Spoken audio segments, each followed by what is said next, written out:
டே அகில், டே அகில். ஓ நீங்கள் தானாடா? நான் கூட வேற யாரோன்னு நினச்சிட்டேன். நல்லா தூங்கிட்டு இருந்தேன், வந்து கெடுத்து விட்டேன் அந்த குண்டை. அகில் விடுங்க விடுங்க, அஸ்வின்லாம் வந்து அடுத்தவங்க லைஃபுக்குள்ளாரே பூந்து கெடுக்கிறவன். இப்போதைக்கு உங்கள் தூக்கத்தை தான் வந்து கெடுத்துருக்கான். அதுக்கு நீங்கள் சந்தோஷப்படணும், சரிங்களா? ஆமாம் ஆமாம் கவின். சூனாப்பானா, சுப்ரீம் கோர்ட்டே வந்தாலும் உன்னை ஒன்றும் பண்ண முடியாதுடா. இதை இப்படியே மெயின்டைன் பண்ணு. அஸ்வின்லாம் வந்து எப்பேற்பட்டவன் தெரியுமா? அவன்லாம் வேற ரேஞ்சரா. அவன்லாம் வந்து எப்படின்னா, அவன் முன்னாடி நிற்கிறதுக்கே நம்மளாம் வந்து பயப்படணும். நீ என்னடானா இப்படி பேசிகிட்டு இருக்க? ஃபர்ஸ்ட் முட்டிக்கால் போடு.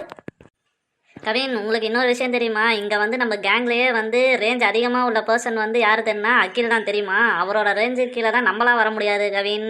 நீங்கள் தப்பாக புரிஞ்சுக்கிட்டு நீங்கள் என்ன சொல்லிட்டு இருக்கீங்க, சரிங்களா? நீங்கள் என்னை பழி வாங்குறது ஓகே, ஆனால் வந்து இந்த மாதிரி தெரியாமலாம் எதுவும் சொல்லாதீங்க, சரிங்களா? சரி சரி, நீ மூறாடே. பார்த்தியா, உடனே பேச்ச மாற்றிட்டான். இதுதான்டா அகில். சரி சரி, நீ மூடு. அஸ்வின், நீ என்னதான் சொல்ல அஸ்வின், ஆனால் உன்னோட அருமை உனக்கு தெரியலடா அஸ்வின், சரியா? நீ எங்கள் வீட்டில எல்லாம் பாரு, எங்களை விட மதிப்பு வந்து உனக்கு தான், சரியா? அஸ்வின் கூட போறியா? நீ வந்து ஒரு வார்த்தை சொல்லு, அவனை வந்து வெளியே அமுச்சு விடுங்கம்மா அப்படின்னு நீ வந்து வீட்டில் சொல்லிட்ட அப்படின்னா எங்களுக்கு எந்த ஒரு வந்து பர்மிஷனுமே தேவையில்லை. அவங்க வீட்டை விட்டு நீ போயிட்டு அவங்க கூட போறியா? நீ எப்போ வேணாலும் வா, எப்போ வேணாலும் போ அப்படின்னு சொல்லி பர்மிஷன் ஆட்டோமேட்டிக்காக கொடுத்துருவாங்களா அஸ்வின். அதனால உன்னோட அருமை உனக்கு தெரியல, சரியா?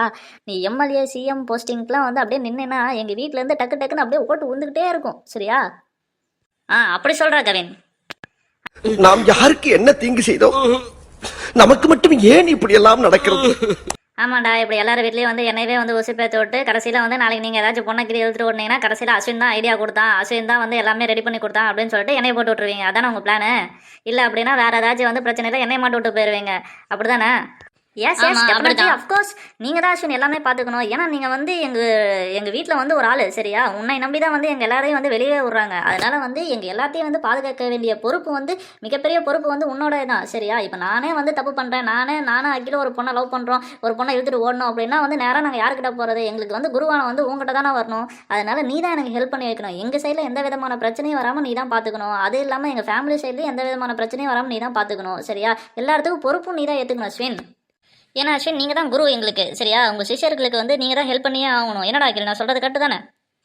ஆமாம் கவின், கண்டிப்பாக அஸ்வின் தான் நம்ம எல்லாத்துக்கும் பொறுப்பு. அஸ்வின் இல்லாமல் நம்ம இல்லை, சரியா? நாளைக்கு வந்து நமக்கு ஏதாச்சும் பிரச்சனை அப்படின்னாலும் அவன் தான் வருவான். நாளைக்கு வந்து நமக்காக ஜெயிலுக்கே போகணும் அப்படின்னா கூட அவன் வந்து எந்த விதமான ஆட்சேபனையும் இல்லாமல் அவன் வந்து நான் போகிற மச்சான் அப்படின்னு சொல்லிட்டு அவன் பாட்டில் ஸ்ட்ரைட்டாக வந்து ஜெயிலே போய் உட்காந்துருவான், தெரியுமா? அவன் வந்து ஒரு நல்ல மனுஷன்டா. நம்ம குருவாக இருக்கிற தகுதி வந்து அவனுக்கு மட்டும்தான் இருக்குது. வர்றேன் பூரா மொத்தமா என்னையவே குறி வச்சு வந்தா என்னடா பண்றது? அவன் வீட்டுக்கும் நான் போகவே கூடாது.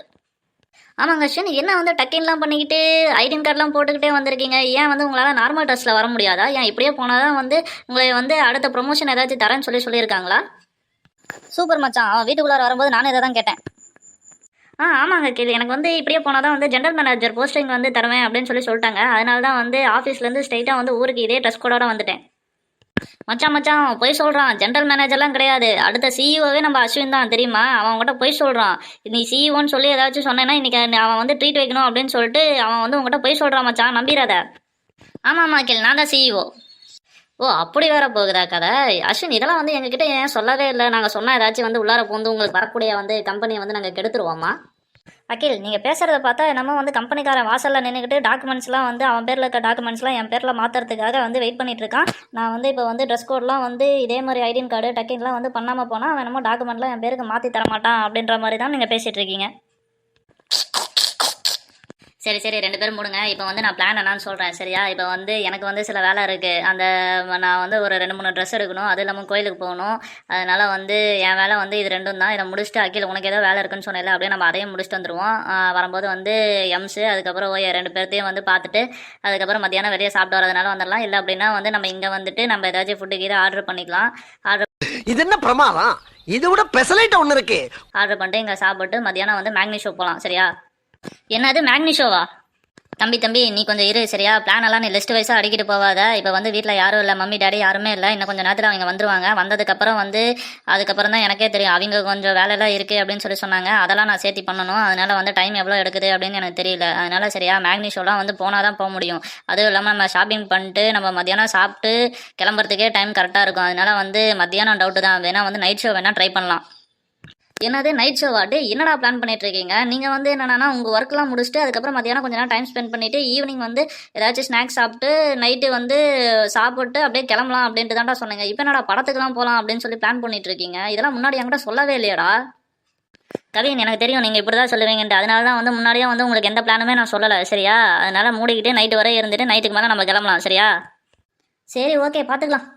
ஏன் கவின், உங்களுக்கு வீட்டில் ஏதாச்சும் வெட்டி முறிக்கிற வேலை இருக்கா? ஏதாச்சும் ஆணிக்கிட்டு பிடுங்கணுமா? அப்படியெல்லாம் இல்லை. அப்புறம் என்ன, மூடிக்கிட்டு வா எங்களோட. சரி ஓகே போகலாம். ஆனால் உன்னோட கேள்வியோ, நாளைக்கு கல்யாணம் ஆனதுக்கப்புறமும் வந்து வீட்டுக்குள்ளாரே அப்படியே 4 சவுத்துக்குள்ளாரே இருந்தான்னு வச்சுக்கேன். சப்போஸ் அவன் பொண்டாட்டி எங்காச்சும் கூப்பிட்டு வெளியே வரலைன்னா அவகிட்ட இவன் வந்து செருப்படி வாங்குவான் பாரு.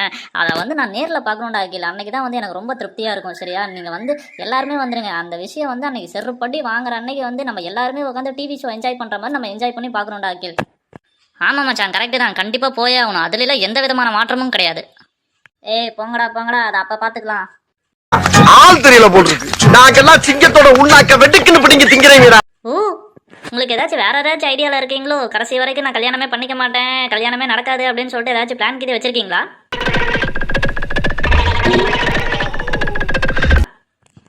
அப்படியெல்லாம் ஒன்றும் இல்லை அஸ்வின், கல்யாணம்லாம் கண்டிப்பாக நடக்கும். அதுலலாம் எந்த விதமான மாற்றமும் கிடையாது. ஆனால் நான் அதுக்குள்ளங்காட்டி என்னை நான் மாற்றிப்பேன். இதில் எனக்கு நம்பிக்கை இருக்குது. ஆனால் எங்களுக்கு உன் மேலே நம்பிக்கை இல்லையே. அப்படி சொல்கிறா அகில். ஐயோ, நீங்க படுத்துற நிமிஷம்னால தாங்க முடியலையே. தலை வலிக்குதுடா, தலை வலிக்குதே. என்னங்கடா இப்போ நீங்கள் 2 பேரும் ஒன்று சேர்ந்து என்னை கலாய்க்கிறீங்களா?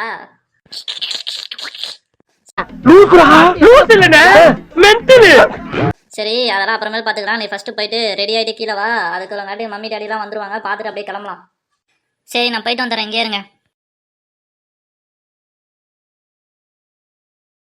ஏய் கிளம்பலாம்டா. ஏன்டா அம்மா அப்பா வரலையா?